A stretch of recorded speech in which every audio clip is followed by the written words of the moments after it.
United Nations, about 70% of adults around the world have played a game of chess at some point in their lives, and about 605 million adults play chess on a regular basis. There is a growing interest in chess, particularly among children, and here to talk more about our local chess community is Tim Radermacher from the Minnesota State Chess Association. Tim, thanks for joining us. Thanks for having me. Nice to meet you. You as well. So you have been playing chess a good portion of your life? Pretty much my whole life, probably about 50 years. And you learned in school? In school, yeah, from a coach at my elementary school. What do you like about chess? What keeps you playing after 50 years? Oh, there's so much strategy, the competition, the camaraderie. You know, chess is much more social than people realize. And so when you get involved, it's a community that you join. And for those of us that play chess, we really enjoy that interaction. And the game, like no two games are played the same. That's right. Yeah, it's forever changing and constantly challenging. So every game is very unique. Tell us about the Minnesota State Chess Association. What do you guys do? Yeah, so we're a nonprofit. We're a member-based organization. We host tournaments around the Twin Cities, probably be about 20 tournaments per year on weekends, different locations. And they're well attended, you know, both by scholastic players and by adults. What's the age range? I mean, are you talking, go ahead. Yeah, we like to say like 8 to 80. So it really is for everyone. And we do have very senior chess players and we have very young chess players. And chess is a very good game for young people. They tend to thrive at it. Do you ever put the 80-year-old and the 8-year-old together at a match? It happens. You know, there's a formal system for doing the pairings. You know, there's software that we use, and there's rules regarding who plays who based on records and ratings and things like that. And it can happen that the 8-year-old plays the 80-year-old. Yes, that does happen. So the Minnesota Open was last weekend.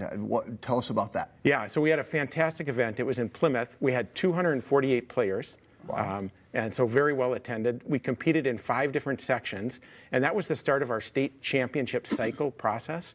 So now the winners from that will play in the playoffs in March to determine who the overall state champion is. Is that the state scholastic championship that happens on March 9th? That's one thing additional. So you can see the chess schedule is busy. So on March 9th and 10th, we're at the University of St. Thomas. That will be our scholastic state championships. So the one in Plymouth was the overall state championship for all ages. The one at St. Thomas, March 9th and 10th, is just grades K through 12. And the players will compete in different sections, high school, middle school, elementary, primary, but it's no one past 12th grade can play in that one. We were talking at the top of the show about the Queen's Gambit and a movie, what's a chess movie on Netflix, which was wildly popular. Do you think that's helped a little bit bring some new people to the game? It definitely did. And I get a lot of questions about the Queen's Gambit, and I've watched it as well, and it was a really good show and really interesting portrayal of chess. But that, and then during the pandemic when people were looking for more online activities, the fascinating part with chess is that, you know, as you got towards the end of the pandemic and people started playing over-the-board tournaments again, you know, like the one I talked about in Plymouth, I think what a lot of people realized is that as much as they enjoyed the chess online, they really enjoyed even more playing over the board, as we like to say, in person. Because then they had that sense of community and interaction with others who shared their chess passion. And so they got all the good of playing online, the strategy, the deep thinking, with the interaction with people in this community. I was wondering that. I was wondering if playing online kind of helps your skills, right, and helps with your timing and the quickness. It does. Versus sitting across a table from somebody for leisure, even different than playing in a competition where you've got the time and the clock, because that would stress me out. Yeah, a lot of people use the online play as training, rehearsal, you know, if you will. And the games online tend to be much shorter, you know, sometimes as short as 5 minutes, whereas the games in a tournament like last weekend in Plymouth, you know, some of the games are 4 or 5 hours long, one game. Wow. For somebody who's never played chess, I guess I'm one of the 30% of people in the world who have never played it before. Never? Not even once? Because I didn't have it in school, my parents didn't play it, and I'm intimidated as an adult. Well, how do you even get started with it? Yeah, so you just go buy a chessboard and start playing. or play a couple games on, you know, like chess.com online. That's what a lot of people do. They start experimenting there. They might have a friend, they might play in a coffee shop, that type of thing. But yeah, you got to start small stakes and just trying to get familiar with how the pieces move and some simple strategies to get you started. You mentioned you didn't have it in your school growing up. I didn't have it in my school growing up, but I feel like with my kids, they're now having more opportunities in schools. Are clubs in schools and communities recognizing chess for younger generations and offering more opportunities? Yes, we're seeing that. They're realizing the developmental benefits of chess. And like at St. Thomas, March 9th and 10th, we'll have probably more than 300 students competing.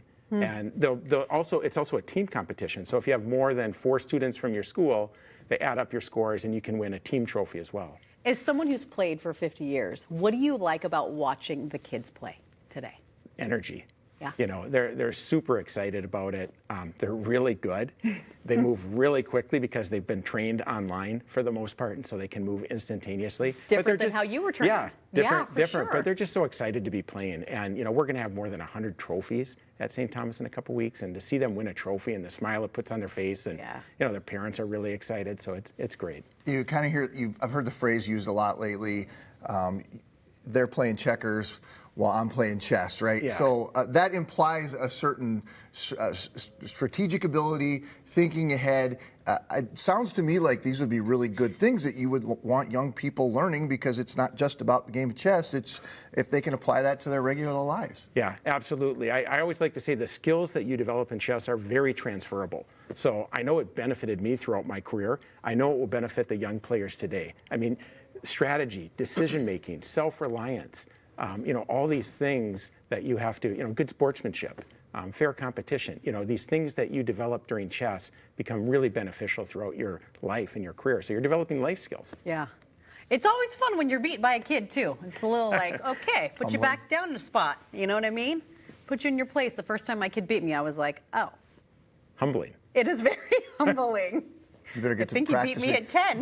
Get to practicing and put him back in his place. Well, I said to him, I taught you this game. You can't beat me at this game yet, you 10-year-old, but he's doing it in school, and it's great to see. We see it a lot. Yeah. Thank you, Tim. It was a great pleasure to have you on today. Thank you. Great to meet you, Tim. Thank you. If you're interested, like Chris is, about learning more about the Minnesota State Chess Association, maybe how to play, you can head over to minnesotalive.com.